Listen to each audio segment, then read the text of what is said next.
여러분 안녕하십니까? 대구 캠프워커 부지의 환경오염이 심각하다는 소식 집중 보도해드렸는데요. 이미 지난 2014년 환경부가 자체 조사를 통해 이런 사실을 알고 있었던 것으로 확인됐습니다. 네, 그런데도 정화 작업의 주체인 대구 남구청은 부지가 반환될 때까지 어떤 정화 노력도 하지 않았습니다. 박정 기자가 보도합니다.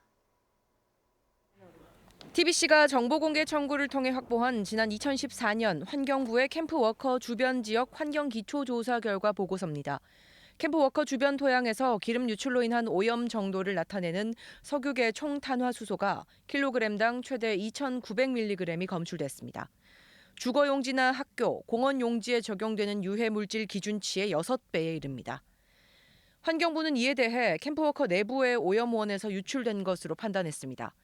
또 기지 내부 오염원이 제거되기 전까지 주변 지역으로 오염이 확산될 가능성이 있다고 보고 대구 남구청이 관련법에 따라 환경 정화 작업을 하고 국가의 비용을 청구할 수 있다고 명시했습니다.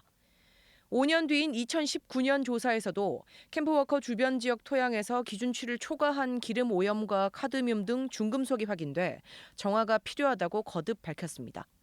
하지만 해당 지역의 관리 주체인 남구청은 이 같은 오염 사실을 확인하고도 지금까지 단 한 차례도 환경 정화 사업을 하지 않은 것으로 확인됐습니다. 재작년 환경부 요청으로 부지 인근 지하수를 한 차례 모니터링한 게 전부입니다. 구청은 예산이 부족한 데다 환경 정화 사업을 해도 기지 안쪽에 오염이 계속되면 효과가 없는 것으로 판단했습니다. 또 어차피 부지가 반납되면 국방부가 환경 정화 작업을 하기 때문에 자체 정화는 불필요한 것으로 봤습니다.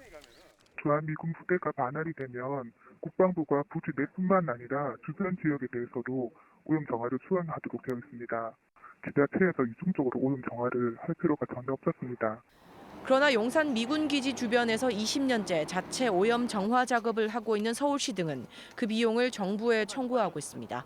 지자체가 정화를 하고 배상 청구를 하면 그 해당 정화 비용을 받을 수 있고 그런 절차가 되어 있습니다. 하고 있는 건 서울하고 오산, 원주, 평택 이런 경우들이 좀 있었던 것 같습니다.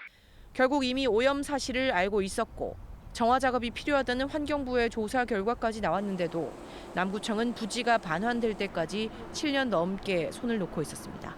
TBC 박정입니다.